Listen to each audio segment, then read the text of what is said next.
A história de hoje nos leva de volta a 1912 e revela a extraordinária jornada de Joseph, o único homem negro que se sabe ter viajado a bordo do Titanic. Durante décadas, sua voz se perdeu na história até que sua história finalmente quebrou o silêncio 83 anos depois. Este é um relato impactante e emocionante, então reserve um momento, respire fundo e ouça com atenção. Antes de começarmos, não se esqueça de se inscrever no canal e deixar um comentário dizendo de qual cidade e país você está assistindo. Sua participação ajuda a garantir que essas histórias ocultas sejam lembradas, e não apagadas. Vamos começar.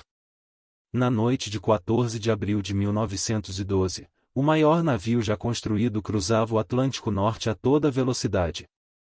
A água estava calma, o céu estava limpo e mais de 2.000 pessoas dormiam tranquilamente, sem saber que, em poucas horas, a maioria delas estaria morta.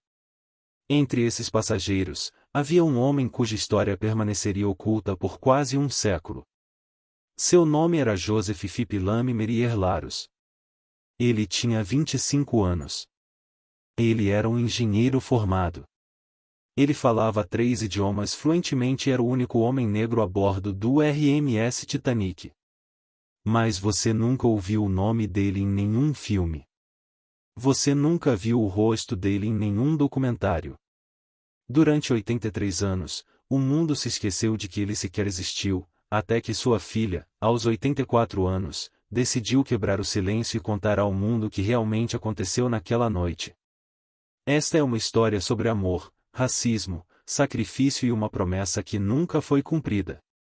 E tudo começa não em um navio, mas em uma pequena ilha caribenha, em uma casa com cheiro de café e sal marinho. Joseph nasceu em 26 de maio de 1886 em uma cidade costeira chamada Cafizia, na região norte do Haiti. Naquela época, o Haiti era um país que ainda se recuperava de décadas de instabilidade política.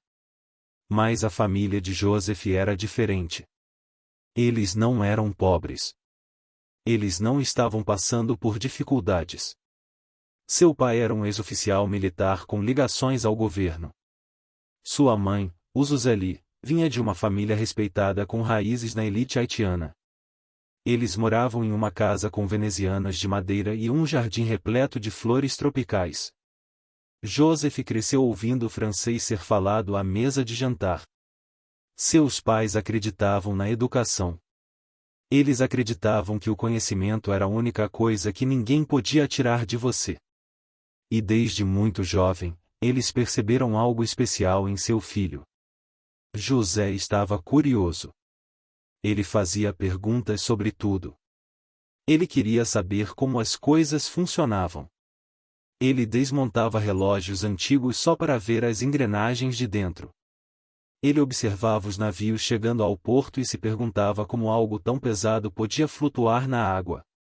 Sua mãe percebeu isso. Ela sabia que o Haiti, naquela época, não podia oferecer ao seu filho a educação que ele merecia. As escolas tinham um número limitado de escolas. As oportunidades eram poucas. E ela tinha um sonho para ele. Ela queria que Joseph se tornasse engenheiro. Não qualquer engenheiro, mas um engenheiro com formação europeia, alguém capaz de construir pontes e projetar máquinas. Alguém que pudesse retornar ao Haiti um dia e ajudar a reconstruir o país. Assim, quando Joseph completou 15 anos em 1901, sua mãe tomou uma decisão que mudaria sua vida para sempre. Ela o enviou para a França. Essa não foi uma viagem simples. Em 1901, viajar do Haiti para a França levava semanas. Joseph embarcou em um navio a vapor com uma pequena mala e uma carta de recomendação de seu pai. Ele não falou muito durante a viagem.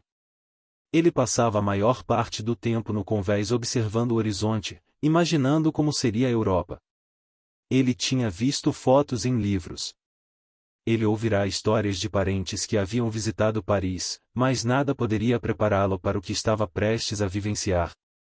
Quando o navio finalmente chegou ao porto de La Havre, Joseph pisou em solo francês pela primeira vez. Ele estava sozinho. Ele tinha 15 anos e era negro num país onde quase todos eram brancos. Joseph viajou de trem para uma cidade chamada Bo, localizada a cerca de 80 quilômetros ao norte de Paris. Era ali que ele estudava. Foi ali que ele passaria os próximos anos de sua vida. A cidade era pequena, com ruas de paralelepípedos e prédios antigos de pedra. Os invernos eram frios, muito mais frios do que qualquer coisa que Joseph já tivesse experimentado no Haiti. Mas ele se adaptou. Ele encontrou um pequeno quarto para alugar. Ele se matriculou na escola e começou a estudar engenharia com uma dedicação que impressionou seus professores. José não era apenas inteligente, ele era disciplinado. Ele acordava cedo todas as manhãs. Ele estudou até altas horas da noite.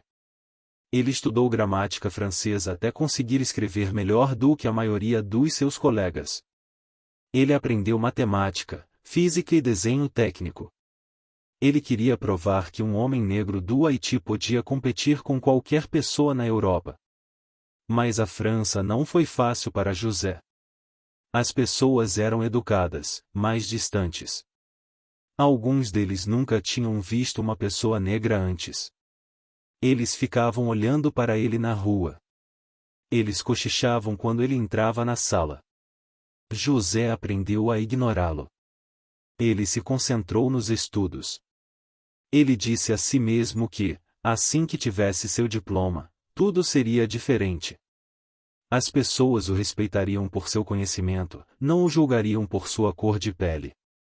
Ele acreditava nisso de todo o coração. E por um tempo, pareceu que ele estava certo. Joseph se formou em engenharia no início dos anos 1900. Ele estava orgulhoso.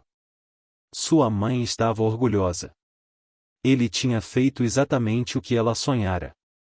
Mas quando Joseph começou a procurar emprego, descobriu algo que o assombraria pelo resto da vida. Ninguém queria contratar um engenheiro negro. Não importava que ele tivesse o mesmo diploma que todos os outros. Não importava que ele falasse francês perfeitamente. Não importava que ele fosse inteligente e trabalhador. Quando os empregadores viam o rosto dele, de repente não tinham mais vagas disponíveis. Quando ele submeteu as candidaturas, elas foram ignoradas. Quando ele compareceu para as entrevistas, foi informado de que a vaga já havia sido preenchida. Joseph candidatou-se a dezenas de empresas. Empresas de engenharia, construtoras, órgãos governamentais. A resposta era sempre a mesma. Não. Isso foi na França, no início do século XX. O racismo não estava previsto em lei da mesma forma que nos Estados Unidos. Não havia placas indicando somente para brancos. Não havia bebedouros ou vagões de trem separados. Mas a discriminação existia de maneiras mais sutis. Isso se manifestava na maneira como as pessoas olhavam para você. Existia nas oportunidades que nunca foram oferecidas. Existia nas portas que estavam sempre fechadas. Joseph sentia isso todos os dias. E isso estava destruindo-o. Ele acabou encontrando trabalho, mas não o tipo de trabalho para o qual havia se preparado. Ele aceitava trabalhos pequenos, cargos mal remunerados que não exigiam suas habilidades de engenharia. Ele se esforçou mais do que qualquer outra pessoa, na esperança de que alguém notasse seu talento. Mas as promoções nunca vieram. Os aumentos nunca vieram. Ele sempre era preterido em favor de colegas brancos que tinham menos experiência e menos escolaridade. José estava encurralado e começava a perder a esperança. Mas então aconteceu algo que mudou tudo. Na cidade de Villejuif, ao sul de Paris, Joseph conheceu uma jovem chamada Julie Marie-Louise Lafague. Ela era filha de um comerciante de vinhos local. Ela tinha cabelos castanhos, olhos suaves e um sorriso que fazia Joseph esquecer todos os seus problemas. Julieta era branca. A família dela era francesa. E em 1908, apaixonar-se por um homem negro não era algo aprovado pela sociedade. Mas Julieta não se importava com a sociedade. Ela se importava com Joseph. Ela enxergou o homem por trás da cor da pele. Ela viu sua inteligência, sua bondade, sua determinação, e se apaixonou completamente por ele. Eles se conheceram por meio de um amigo da família que era mentor de Joseph. No início, suas conversas eram educadas e formais, mas à medida que as semanas se transformavam em meses, algo mais profundo se desenvolveu. José costumava visitar a casa de Julieta. Eles costumavam passear juntos pelas ruas de Viju. Eles conversavam sobre livros, sobre sonhos, sobre o futuro. Joseph nunca tinha conhecido ninguém como ela. Ela tinha curiosidade sobre o Haiti. Ela queria saber sobre a infância dele, sobre a mãe dele, sobre os navios que ele costumava observar no porto. Ela o ouviu de uma maneira que ninguém mais jamais havia feito. O pai de Julieta não estava contente com o relacionamento. Um comerciante de vinhos na França tinha uma reputação a zelar. O casamento da filha com um homem negro causaria escândalo. Isso prejudicaria seus negócios. Isso faria da família assunto de fofoca. Mas Julieta era teimosa. Ela disse ao pai que amava José. Ela disse a ele que iria se casar com ele, independentemente de ele aprovar ou não. E, por fim, o pai dela cedeu. Talvez ele tenha percebido o quanto José fazia sua filha feliz. Talvez ele tenha percebido que lutar contra ela era inútil. Em 18 de março de 1908, Joseph Philippe Lamerier Laros e Julie Marie-Louise Lafaille casaram-se numa pequena cerimônia.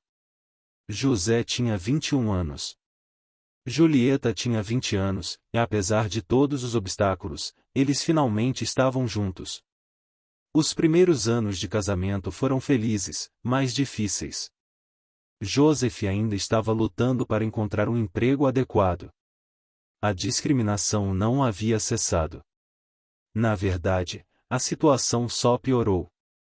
Agora ele não era apenas um homem negro. Ele era um homem negro casado com uma mulher branca. Algumas pessoas não conseguiam aceitar isso. Eles o trataram com desprezo declarado. Eles se recusaram a fazer negócios com ele. Eles tornaram a vida o mais difícil possível. Mas José e Julieta sobreviveram. Eles alugaram um pequeno apartamento. Eles viviam modestamente. E em 19 de fevereiro de 1909, nasceu sua primeira filha. Deram-lhe o nome de Simon. Ela tinha os olhos da mãe e o sorriso do pai. José a abraçou e chorou. Ele prometeu a si mesmo que daria uma vida melhor para essa criança. Ele daria um jeito. Um ano depois, em 2 de julho de 1910, nasceu sua segunda filha. Deram-lhe o nome de Louise. Mas, ao contrário de Simone, Louise não era um bebê saudável. Ela nasceu prematura. Ela era pequena e frágil. Os médicos disseram que ela poderia não sobreviver. José e Julieta passaram semanas ao lado da cama dela, rezando, esperando e se recusando a desistir. E aos poucos, a pequena Louise foi ficando mais forte. Ela sobreviveu. Mas seus problemas de saúde persistiram. Ela precisava de cuidados constantes. Ela precisava de tratamentos caros. E José, com sua renda limitada, estava com dificuldades para pagar todas as despesas. A situação estava se tornando desesperadora. Joseph trabalhava muitas horas em empregos que mal davam para pagar o aluguel. Julieta cuidava de 2 crianças pequenas enquanto estava grávida da terceira. Sim, no início de 1912, Julia descobriu que estava grávida de outro bebê. Isso deveria ter sido uma notícia feliz. Mas para Joseph, era mais um motivo para se preocupar. Como ele sustentaria 3 filhos com o salário que tem? Como ele pagaria pelo tratamento médico de Louise? Como ele daria à sua família a vida que ela merecia? E então Joseph teve uma ideia. Ele voltaria para o Haiti. Faz todo sentido. No Haiti, Joseph não seria julgado pela cor de sua pele. No Haiti, seu diploma de engenharia realmente teria algum significado. Sua família tinha conexões. Sua mãe ainda estava viva e era muito respeitada. Ele poderia encontrar trabalho. Ele poderia construir uma carreira sólida. Ele poderia dar aos seus filhos oportunidades que a França jamais lhes ofereceria. José conversou com Julieta sobre seu plano. Inicialmente, ela estava hesitante. Ela nunca tinha estado no Haiti. Ela não falava. Ela estaria deixando para trás sua família, seu país, tudo o que conhecia. Mas ela confiava em José. Ela acreditava nele e concordou em ir. Joseph escreveu para sua mãe no Haiti explicando a situação. Sua mãe ficou radiante. Ela sentia muita falta do filho. Ela sempre teve esperança de que ele voltaria e imediatamente se ofereceu para ajudar. Ela compraria passagens para a família viajar para o Haiti. Ela se certificaria de que eles tivessem tudo o que precisavam quando chegassem. Joseph sentiu um peso sair de seus ombros. Pela primeira vez em anos, ele sentiu esperança. O plano original era deixar a França no final de 1912 ou início de 1913. Mas quando Julieta descobriu que estava grávida, José decidiu antecipar o cronograma. Ele não queria que ela viajasse quando a gravidez estivesse muito avançada. Ele queria que o bebê nascesse no Haiti, rodeado pela família. Sua mãe comprou passagens de primeira classe para a família a bordo de um navio transatlântico francês chamado SS France. A partida do navio estava prevista para abril de 1912. Tudo estava acertado. Tudo estava perfeito. Mas então José aprendeu algo que mudou tudo. A SS France tinha uma política rigorosa em relação às crianças. Todas as crianças que viajavam no navio eram obrigadas a permanecer no berçário durante as refeições. Eles não tinham permissão para jantar com os pais. José considerou isso inaceitável. Simon tinha 3 anos de idade. Louise não tinha nem 2 anos. Eles eram bebês. Ele não conseguia imaginar deixá-los sozinhos com estranhos enquanto ele e Julieta jantavam em alguma sala de jantar elegante. Isso ia contra tudo em que ele acreditava como pai. Ele queria estar com suas filhas. Ele queria ver a cara deles quando experimentassem comidas novas. Ele queria abraçar Louise caso ela se assustasse. A política da SS France era cruel e desnecessária, e Joseph se recusou a aceitá-la. Ele foi à bilheteria e pediu um reembolso. Então ele começou a procurar outro navio e foi aí que descobriu o Titanic.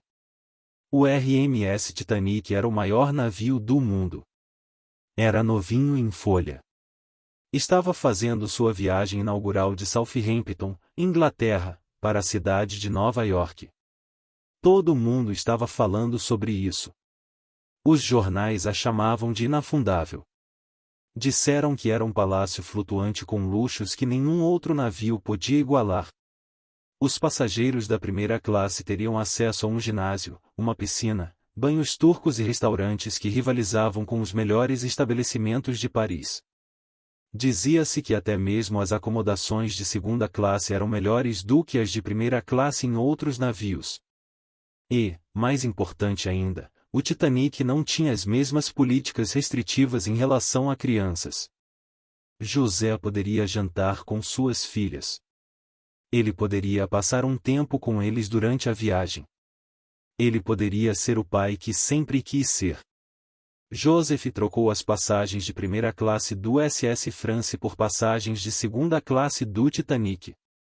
A família embarcaria no navio em Cherbourg, França, no dia 10 de abril de 1912.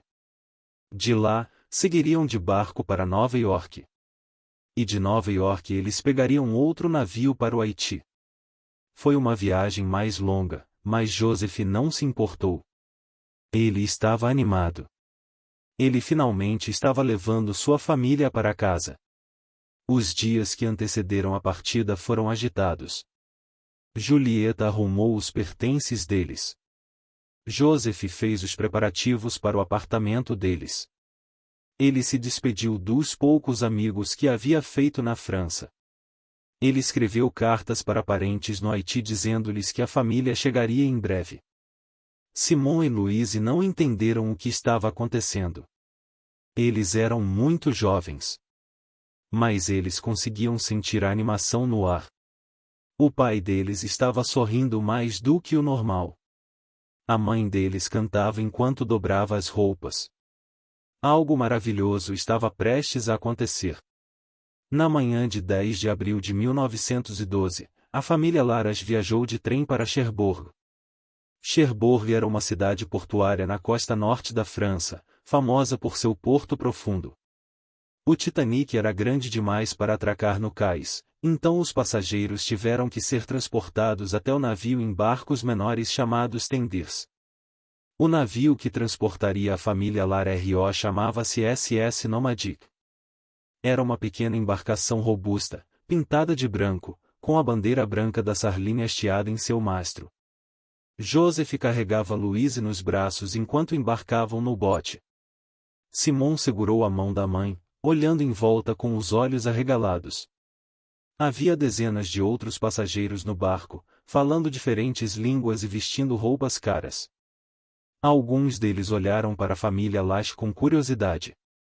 Alguns deles olhavam com algo diferente. José percebeu. Ele sempre percebia, mas isso não o incomodava. Hoje não. Hoje foi o começo de uma nova vida. Quando o bote se aproximou do Titanic, Joseph viu o navio pela primeira vez e prendeu a respiração. Era enorme. Era algo que ele nunca tinha visto antes.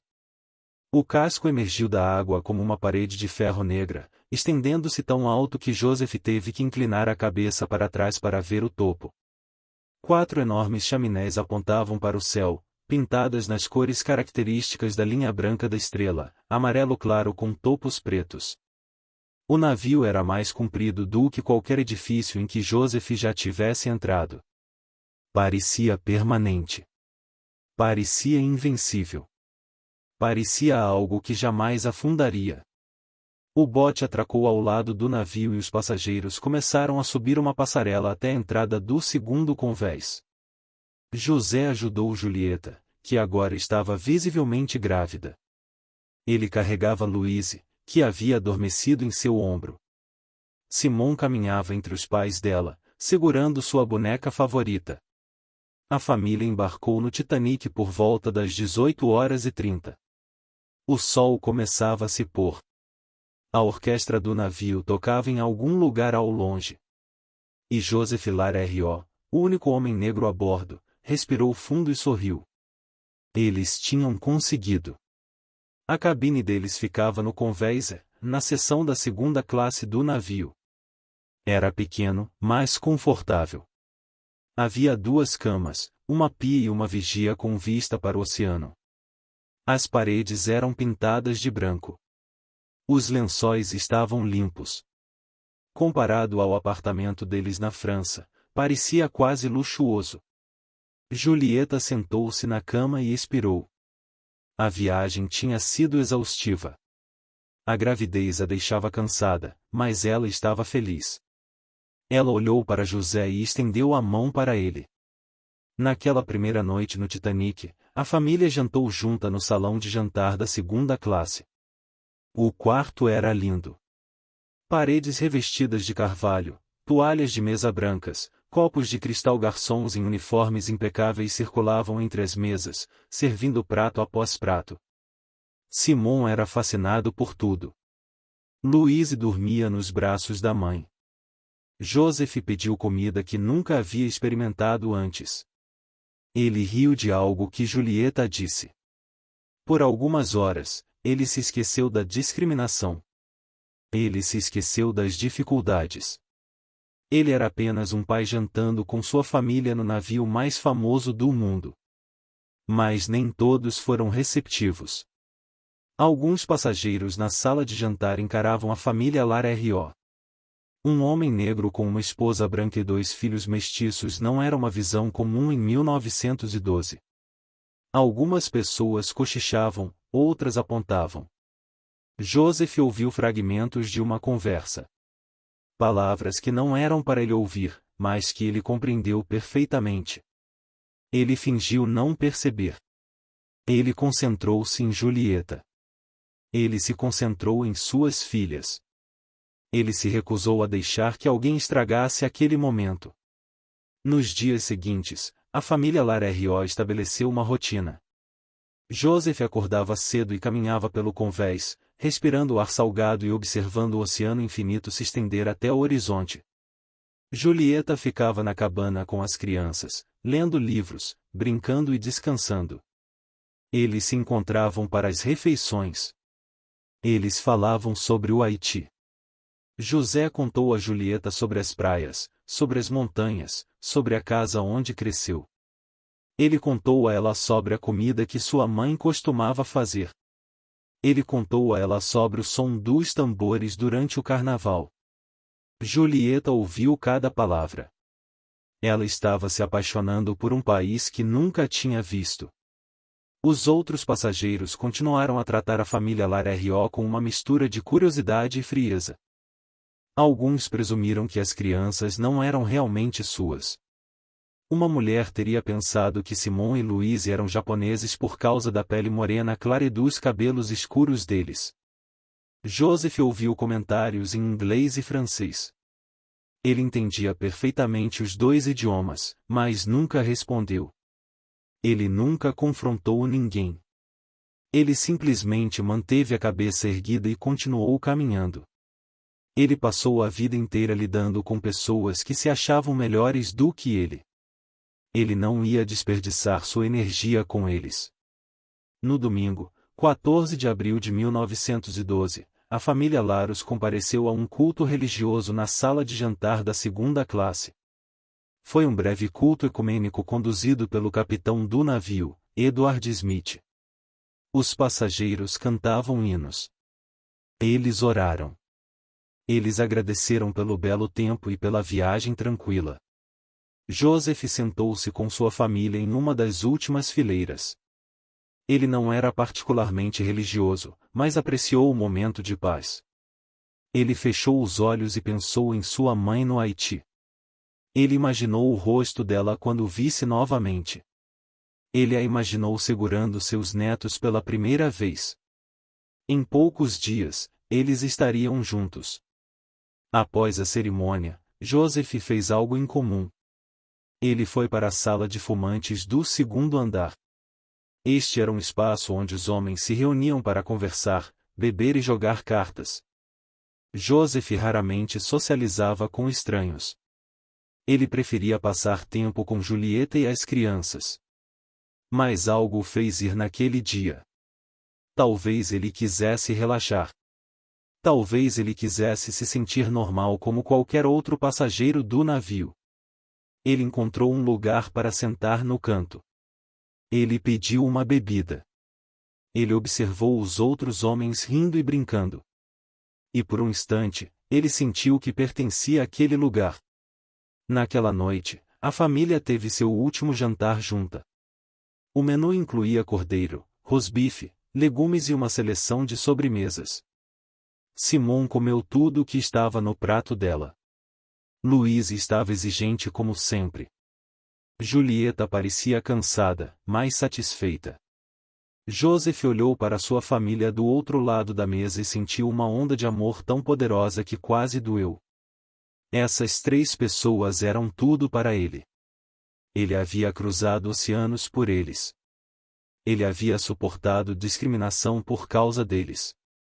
Ele faria qualquer coisa para mantê-los em segurança. Depois do jantar, Julieta levou as crianças de volta para a cabana. José deu um beijo de boa noite em cada um deles. Ele disse para Simone se comportar. Ele disse a Louise que o papai a amava.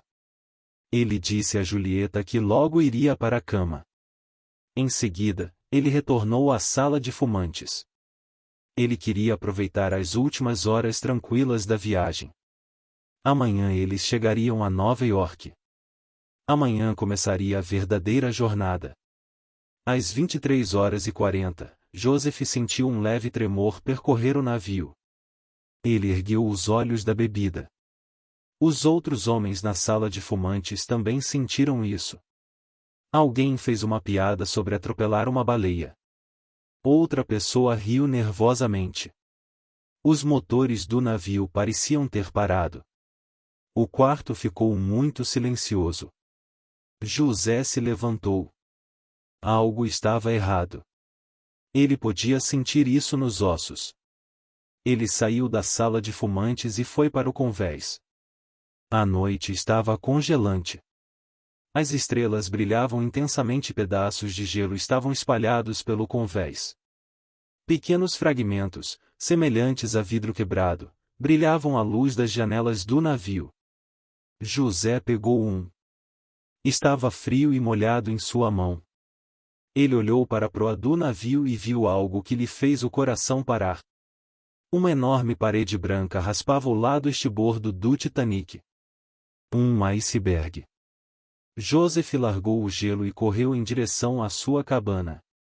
Joseph correu pelos corredores do navio como um homem possuído. Seu coração batia tão forte que ele conseguia senti-lo na garganta. Sua respiração vinha em suspiros curtos e agudos que queimavam seus pulmões. Os corredores do Titanic, que poucas horas antes pareciam tão elegantes e acolhedores, agora se assemelhavam a um labirinto projetado para aprisioná-lo. Ele virou à esquerda. Ele virou à direita. Ele quase esbarrou em um comissário de bordo que caminhava calmamente na direção oposta, como se nada tivesse acontecido, como se o mundo não estivesse acabando. O comissário de bordo era um jovem, talvez com 20 anos, de rosto pálido e uniforme branco impecável. Ele disse a José que não havia nada com que se preocupar. Ele disse que o navio havia atingido um bloco de gelo, mas que tudo estava sob controle. Ele disse que os passageiros deveriam retornar às suas cabines e aguardar novas instruções. Sua voz era firme. Suas mãos não estavam tremendo. Mas José viu algo em seus olhos. Algo que contradizia cada palavra que saía de sua boca. Era medo. Medo puro e inegável. José não acreditou nele. Ele empurrou o comissário e continuou correndo. Os corredores começavam a se encher de passageiros confusos. Algumas ainda estavam de camisola e pijama, com os cabelos despenteados e os olhos pesados de sono interrompido. Outros estavam totalmente vestidos, carregando malas e objetos de valor, como se estivessem simplesmente se preparando para desembarcar em um porto programado. Uma mulher chorava em algum lugar próximo. Uma criança fazia perguntas que ninguém conseguia responder. As luzes do navio piscaram uma, duas vezes, e depois estabilizaram novamente. Joseph sentiu o chão sob seus pés inclinar-se ligeiramente, quase imperceptivelmente, em direção à proa. Algo estava muito, muito errado. Ao chegar à cabine no convés, ele abriu a porta com tanta força que ela bateu contra a parede. Julieta estava sentada na cama, com os olhos arregalados de confusão e um início de terror. Suas mãos estavam pressionadas contra a barriga de grávida, como se quisessem proteger a criança que crescia dentro dela. As crianças ainda estavam dormindo. Louise estava encolhida em sua pequena cama, com o polegar na boca, respirando lenta e tranquilamente.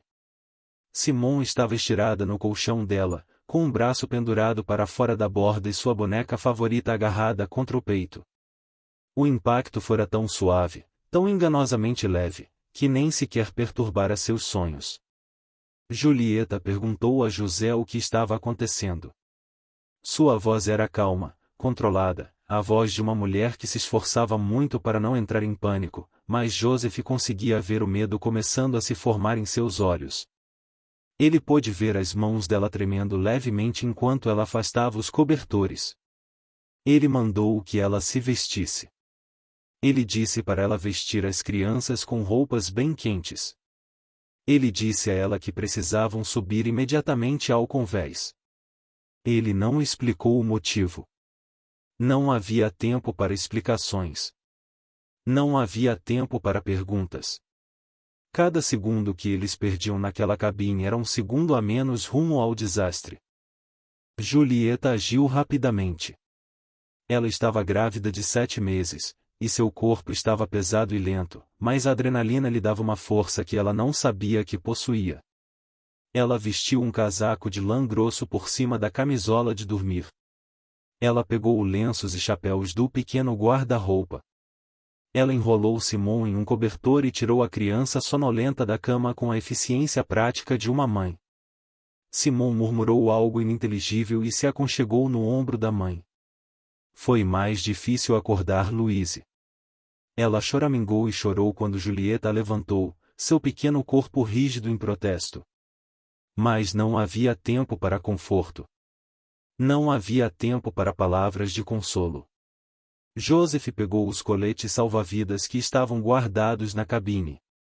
Ele os tinha notado quando embarcaram pela primeira vez, escondidos num canto perto do guarda-roupa, e não tinha dado importância a eles na altura.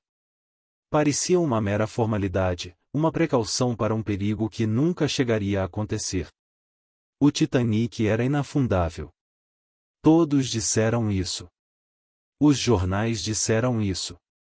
A empresa afirmou isso. O próprio capitão provavelmente acreditava nisso. Mas agora aqueles coletes salva-vidas pareciam os objetos mais importantes do mundo. José os retirou e os examinou rapidamente. Eram feitas de cortiça, cobertas com lona branca e com tiras que amarravam no peito e na cintura. Eram volumosos e desconfortáveis, mas mantinham uma pessoa à tona. Eles ganhariam tempo. Joseph ajudou Julie a vestir o colete salva-vidas, seus dedos tateando as alças desconhecidas. Ele colocou-o em volta de Simone, que agora estava totalmente acordada e começando a chorar. Ele segurou Louise enquanto Julie ajustava as alças de sua própria jaqueta, a menina se contorcendo e chorando em seus braços. Ela não entendia o que estava acontecendo. Ela não entendia por que as mãos de seu pai estavam tremendo. Ela só sabia que algo estava errado. Algo estava diferente, e ela estava com medo. A família saiu da cabine e seguiu em direção aos convéses superiores. Os corredores estavam mais cheios agora. Os passageiros saíam de seus quartos, alguns se movendo com determinação, outros parados, congelados em confusão. Havia comissários de bordo por toda parte, suas vozes artificialmente calmas, suas instruções exasperantemente vagas. Por favor, dirija-se ao convés do barco. Por favor, coloquem seus coletes salva-vidas. Por favor, mantenha a calma. Mas como alguém poderia manter a calma quando o chão estava inclinando? Como alguém poderia manter a calma quando as luzes ficavam piscando? Como alguém poderia manter a calma quando o maior navio já construído estava afundando sob seus pés? Joseph conduziu sua família pelo labirinto de corredores, com as vitrines dos andares superiores ficando cada vez mais lotadas a cada minuto que passava. Ele segurou Louise em um braço e puxou Julie com o outro. Simon agarrou-se ao casaco da mãe, suas perninhas lutando para acompanhá-la, o rosto pálido de terror. Os sons ao redor eram ensurdecedores, e choro, gritos, orações, o estrondo distante de algo pesado caindo em algum lugar nas profundezas do navio. O rangido do metal sob tensão e, por baixo de tudo isso, um som horrível e sutil que Joseph se lembraria pelo resto da vida. O som da água, correndo, jorrando, água imparável inundando os convéses inferiores do navio. Quando finalmente chegaram ao convés do barco, Joseph compreendeu a dimensão total do desastre. O convés estava um caos. Centenas de passageiros estavam reunidos perto dos botes salva-vidas, empurrando, se atropelando, chorando e rezando. Policiais com uniformes brancos gritavam ordens que ninguém parecia ouvir. Os tripulantes estavam com dificuldades, usando cordas e polias, para tentar baixar os barcos na água. As mulheres gritavam chamando por seus maridos. As crianças choravam chamando pelos pais. O frio era brutal, muito pior do que qualquer coisa que Joseph tivesse experimentado nos seus anos na França.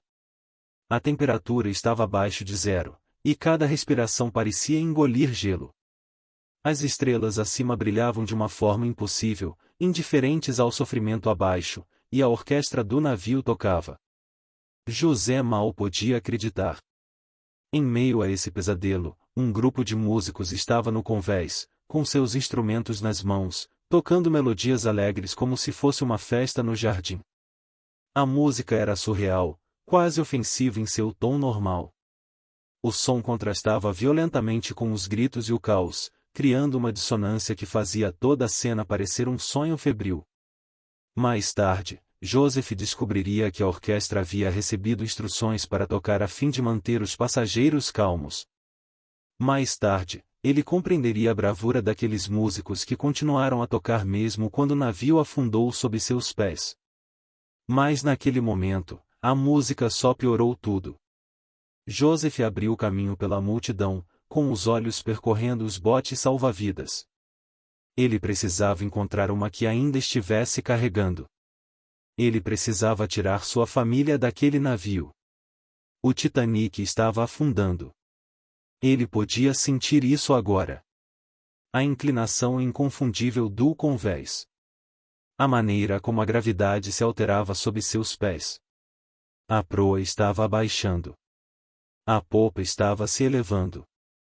O tempo estava se esgotando. Ele avistou um bote salva-vidas no lado de bombordo do navio. Um policial estava parado nas proximidades chamando passageiros. Mulheres e crianças primeiro, ele repetia sem parar. Mulheres e crianças em primeiro lugar. Era a lei do mar. Era o código de honra. Os homens esperariam. Os homens encontrariam outro jeito. Homens morreriam para que mulheres e crianças pudessem viver. José compreendeu a regra. Ele aceitou a regra. Mas aceitar isso não tornou as coisas mais fáceis. Julieta olhou para José com lágrimas escorrendo pelo rosto. O vento frio batia em suas bochechas, deixando sua pele vermelha e irritada. Ela não queria deixá-lo. Ela agarrou o braço dele com uma força que ele desconhecia. Os dedos dela cravando-se no casaco dele, os olhos implorando para que ele fosse com eles. José balançou a cabeça negativamente. Ele não conseguiu. Ele sabia que não podia. O policial estava observando. As regras eram claras. Se Joseph tentasse embarcar no bote salva-vidas, seria impedido.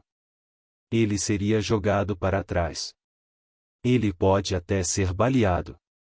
Ele tinha ouvido histórias de oficiais que usavam armas para manter a ordem durante naufrágios.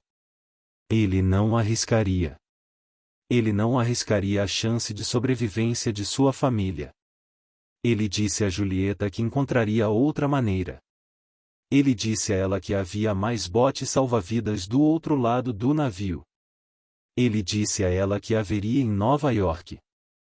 Ele disse para ela ser forte, cuidar das crianças e nunca esquecer o quanto ele a amava.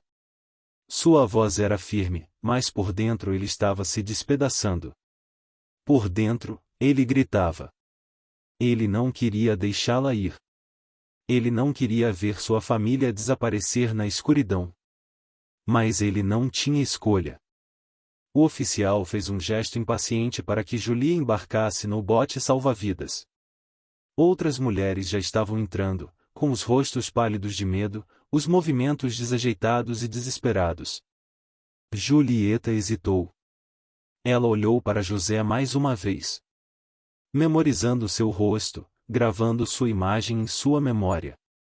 Ele segurava Louise nos braços, o rosto da menina pressionado contra seu ombro, seu pequeno corpo tremendo de frio e medo. Simon estava parado entre eles, olhando para os pais dela com olhos que não compreendiam o que estava acontecendo. José entregou Louise a Julieta. A transferência foi complicada, devido aos coletes salva-vidas, à multidão e ao balanço do navio. Louise chorou copiosamente ao passar dos braços do pai para os da mãe. José beijou a testa da filha, seus lábios demorando-se em sua pele fria. Ele sussurrou que o papai a amava. Ele sussurrou que tudo ficaria bem. Então ele pegou Simone no colo e a colocou no bote salva-vidas ao lado de sua mãe. A menina de 3 anos começou a chorar imediatamente, estendendo os braços para o pai, sua vozinha cortando o caos como uma faca. Mas algo deu errado. Em meio à confusão e à multidão, o bote salva-vidas começou a descer antes que todos estivessem devidamente acomodados. Julieta e Simão foram empurrados para um lado do barco pela onda de passageiros que embarcavam, enquanto Luís ainda estava nos braços de José. Ele a havia entregado a Julieta, mas de alguma forma, no meio do caos, a criança havia sido devolvida. Ou talvez ele não tivesse soltado. Talvez ele a tivesse segurado por um segundo a mais, saboreando o peso da filha em seus braços, sem perceber que o barco já estava descendo. As cordas rangiam, as polias gemiam. O bote salva-vidas desceu alguns metros e parou, balançando levemente no ar gélido. Julieta gritou. Ela conseguia ver Louise ainda no convés, ainda nos braços de Joseph, ficando cada vez mais distante a cada segundo que passava. Ela estendeu os braços em direção ao bebê, o rosto contorcido por uma angústia quase desumana. José tentou avançar, mas havia muita gente. Corpos o pressionavam de todas as direções. Um tripulante bloqueava seu caminho, com os braços abertos, o rosto duro e desconfiado. O tripulante viu um homem negro tentando se aproximar do bote salva-vidas e presumiu o pior. Ele pensou que Joseph estava tentando embarcar. Ele achava que José estava tentando ocupar um lugar que pertencia às mulheres e às crianças. Ele não viu um pai tentando reunir sua família. Ele viu uma ameaça. José gritou. Ele implorou. Ele apontou para Julieta no bote salva-vidas. Ele apontou para Louise, que estava em seus braços. Essa é a mãe dela, disse ele. Esta é a filha dela. Por favor, deixe-me entregar o bebê a ela. Mas o tripulante não se mexeu. O tripulante não deu ouvidos. Os segundos estavam passando. O bote salva-vidas estava descendo e Louise ainda estava no convés do navio que afundava. Naquele momento, José tomou uma decisão que assombraria Julieta pelo resto da vida. Ele se virou para uma estranha que estava ao seu lado, uma mulher que ele nunca tinha visto antes e nunca mais veria, e jogou Louise em seus braços. A mulher ficou assustada e confusa, mas José não lhe deu tempo para reagir. Ele implorou que ela entregasse a criança à mulher no barco. Ele apontou para Julieta, cujos gritos agora eram tão altos que podiam ser ouvidos em meio ao caos. Essa é a mãe dela, disse ele. Por favor, devolvam o bebê a ela. Salvem minha filha. A desconhecida olhou para a criança que chorava em seus braços. Ela olhou para o bote salva-vidas descendo na escuridão. Ela olhou para o homem negro com lágrimas escorrendo pelo rosto. E então ela fez algo pelo qual Joseph jamais seria capaz de lhe agradecer. Ela se inclinou sobre o parapeito e passou Louise para outro passageiro que estava embaixo, que a passou para outro e outro, uma cadeia de estranhos unidos por um único propósito. Até que finalmente a menina alcançou os braços estendidos de Julieta. Mãe e filha se reencontraram. O bote salva-vidas continuou a descer. José ficou de pé junto à grade e observou sua família desaparecer na escuridão. O bote salva-vidas atingiu a água escura com um estrondo que pareceu incrivelmente alto na quietude da noite. Os tripulantes começaram a remar, afastando-se do navio que afundava e criando distância entre eles e o desastre. Joseph conseguia ver o rosto de Julia na penumbra, ficando cada vez menor à medida que o barco se afastava. Seus olhares se encontraram através da distância crescente. Ela estava chorando. Ela segurava as duas filhas contra o peito, uma em cada braço, como se pudesse protegê-las do mundo inteiro. Ela sussurrou algo para ele. Ele não conseguia ouvir as palavras por causa do vento e do caos. Mas ele entendeu. Ela estava dizendo a ele que o amava. Ela estava dizendo para ele sobreviver. Ela estava dizendo para ele dar um jeito. José ergueu a mão num aceno final. Ele tentou sorrir. Ele queria que a última lembrança que ela tivesse dele fosse um sorriso. Ele queria que ela se lembrasse dele como corajoso, forte e esperançoso.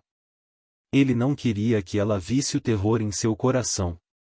Ele não queria que ela soubesse que já havia aceitado seu destino. O bote salva-vidas desapareceu na escuridão. E José estava sozinho. Ele ficou imóvel por muito tempo.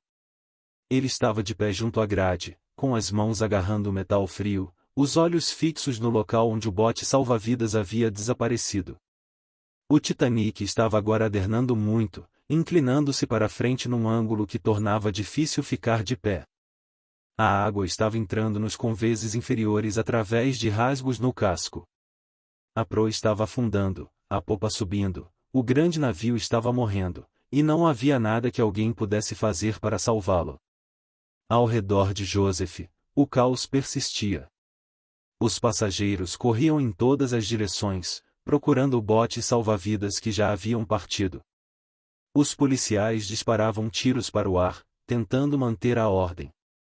Os homens saltavam para a água gelada, preferindo uma morte rápida à lenta agonia da espera. A orquestra parou de tocar. As luzes piscavam com mais frequência agora, banhando o convés em alternância de brilho e sombra. Os gritos dos moribundos e dos desesperados enchiam o ar como uma sinfonia de desespero. Joseph voltou caminhando em direção à sala de fumantes do segundo andar. Ele não sabia por quê. Talvez ele quisesse estar em algum lugar familiar.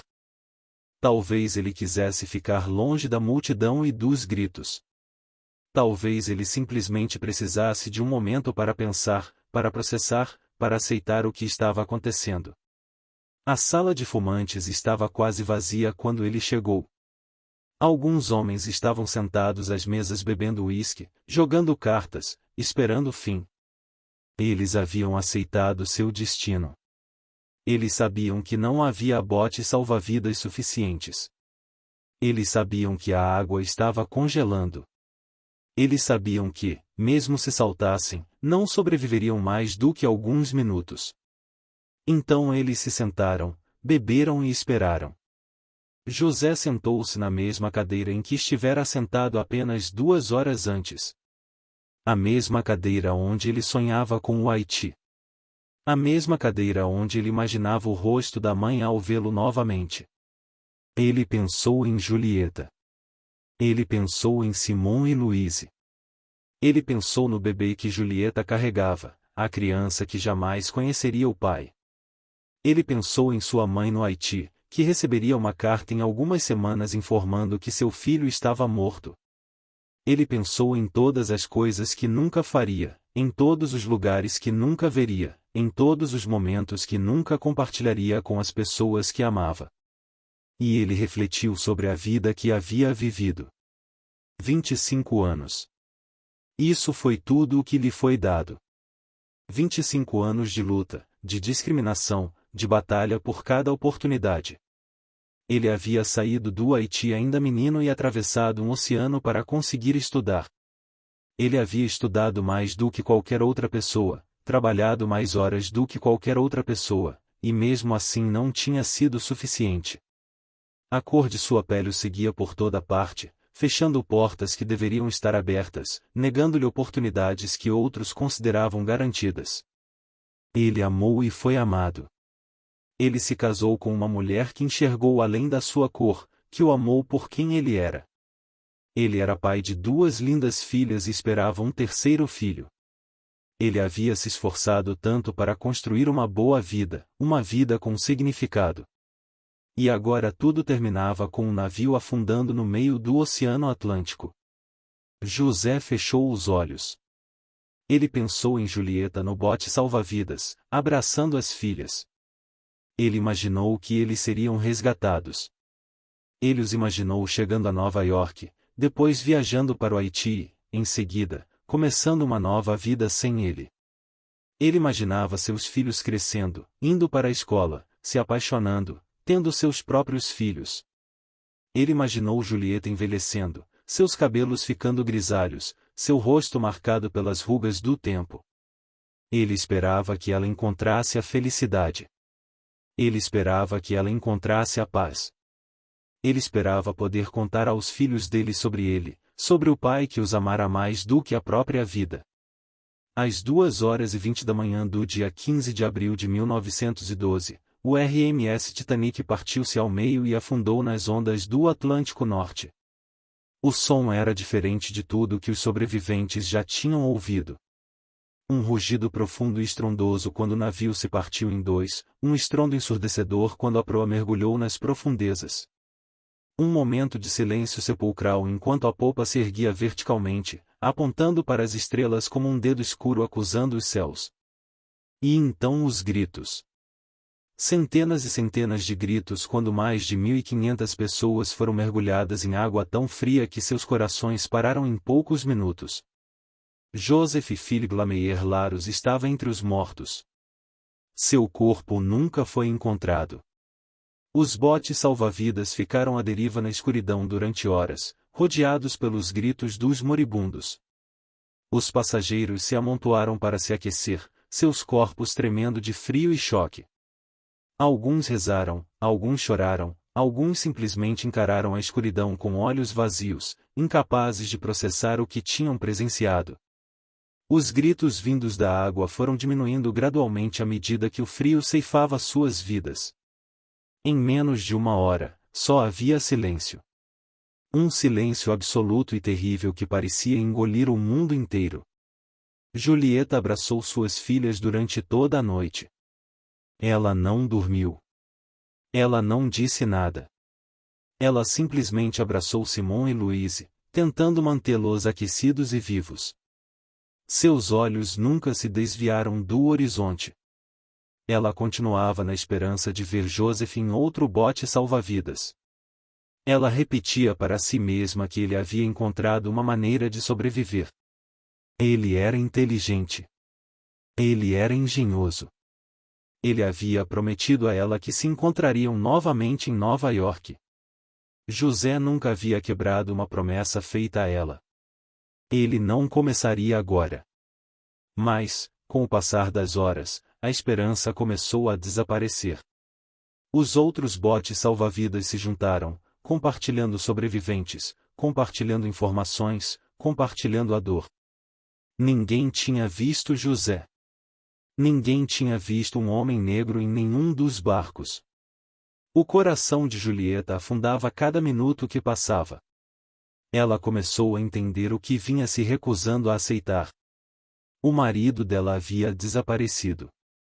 O pai de seus filhos havia desaparecido. O homem que ela amava desde menina estava no fundo do Oceano Atlântico. Por volta das 4 da manhã, os sobreviventes avistaram luzes no horizonte. Um navio estava se aproximando. Foi o RMS Carpathia, um navio da Cunard, que recebeu o sinal de socorro do Titanic e mudou de rumo imediatamente, navegando a toda velocidade pela noite, através do mesmo campo de gelo que destruiu o Titanic. O capitão do Carpathia havia levado seu navio ao limite, chegando em pouco mais de 3 horas, uma viagem que deveria ter levado muito mais tempo. Sua decisão salvou centenas de vidas. O navio Carpathia começou a resgatar os sobreviventes dos botes salva-vidas um a um. Escadas de corda foram baixadas pela lateral. Os membros da tripulação se abaixaram para puxar os passageiros congelados a bordo. Alguns sobreviventes estavam tão fracos que precisaram ser carregados. Alguns estavam inconscientes. Algumas eram crianças que haviam sido separadas de seus pais no caos e nunca mais os veriam.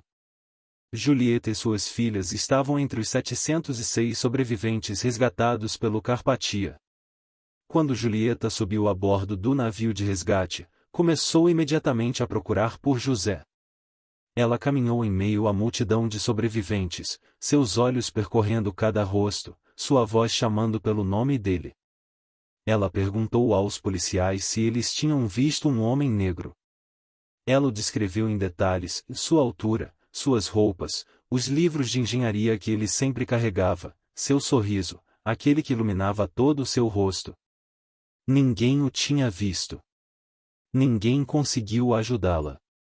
Com o passar das horas, à medida que o Carpathia concluía sua operação de resgate e retornava a Nova York, a esperança de Julia morreu por completo. Ela sentou-se no convés do navio, rodeada por viúvas em prantos e crianças traumatizadas, e aceitou que seu marido havia partido. O navio Carpathia chegou a Nova York na noite de 18 de abril de 1912. Mais de 30.000 pessoas aguardavam no cais. Repórteres com câmeras, familiares segurando fotografias, curiosos na esperança de vislumbrar um momento histórico. A chuva caía, uma garoa fria que combinava com o clima da multidão. Julieta caminhava pelo corredor com Simon em uma mão e Louise na outra. Ela tinha 25 anos. Ela estava grávida de 7 meses. Ela era viúva. E ela estava completamente sozinha. Organizações de caridade a acolheram. O Comitê de Assistência às Mulheres lhe forneceu dinheiro e roupas. O Conselho francês a ajudou com a documentação e a tradução. Todos foram gentis. Todos se mostraram compreensivos. Mas a bondade não conseguiu trazer José de volta. A compaixão não conseguia preencher o vazio ao lado dela na cama. Julieta permaneceu em Nova York por várias semanas, esperando, nutrindo esperanças, recusando-se a partir caso José ainda estivesse vivo de alguma forma. Mas não chegaram notícias. Nenhum corpo foi encontrado. Finalmente, ela tomou uma decisão. Ela não ficaria na América. Ela não iria continuar até o Haiti. Ela voltaria para casa, na França, para sua família, para o único lugar onde poderia encontrar um pouco de paz. Em maio de 1912, Julia e suas filhas embarcaram em outro navio e navegaram de volta através do Atlântico. A viagem foi um pesadelo. Cada rangido do casco a fazia estremecer. Cada ondulação das ondas a fazia lembrar daquela noite.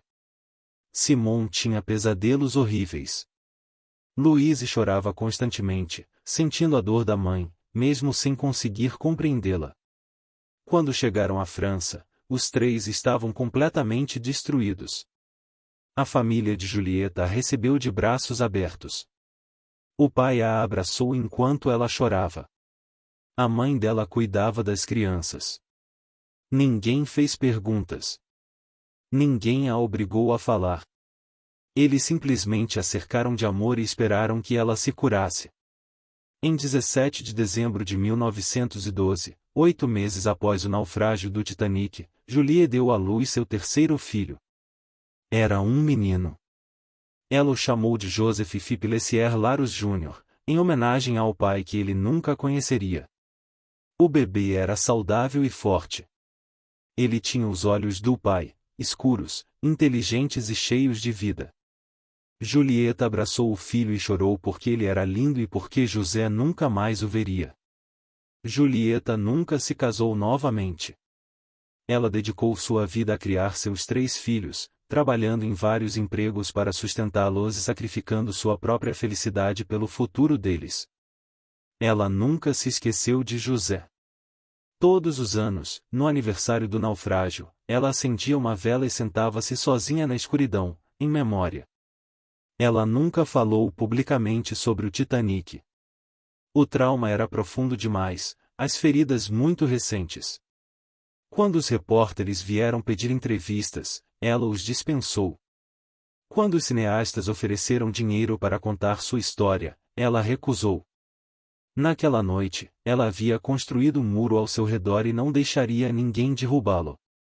As crianças cresceram à sombra da ausência do pai. Simon se lembrava de fragmentos, o frio, os gritos, o rosto do pai junto à grade. Louise não se lembrava de nada, apenas do que sua mãe lhe contará.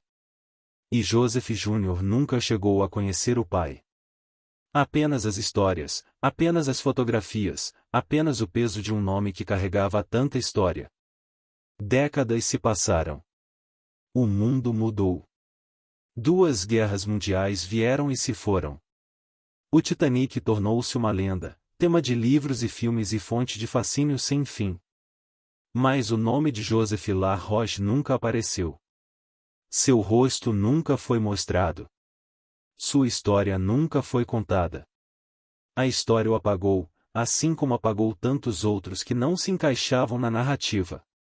Julieta morreu em 1980, aos 91 anos, sem quebrar o seu silêncio.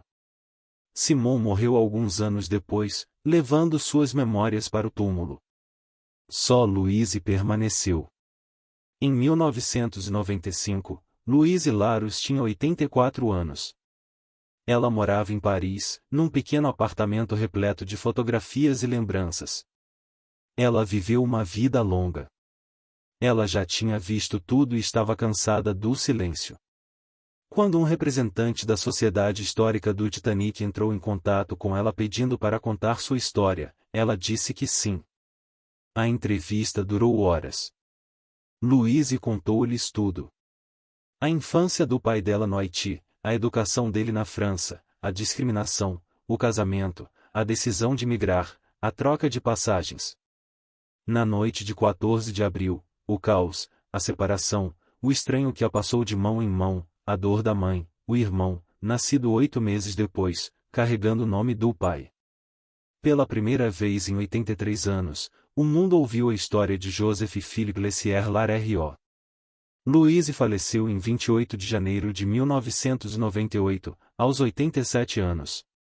Ela foi uma das últimas sobreviventes do Titanic.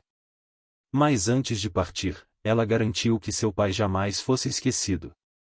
Hoje, o nome de Joseph LaRoche aparece em museus. Suas fotografias estão expostas em diversas mostras. Sua história é ensinada nas escolas. Ele não é mais invisível. Ele não foi mais apagado. Ele era um pai que amava sua família. Ele foi um homem que lutou contra a injustiça. Ele era o único passageiro negro a bordo do Titanic. E a sua história ecoará para sempre na história.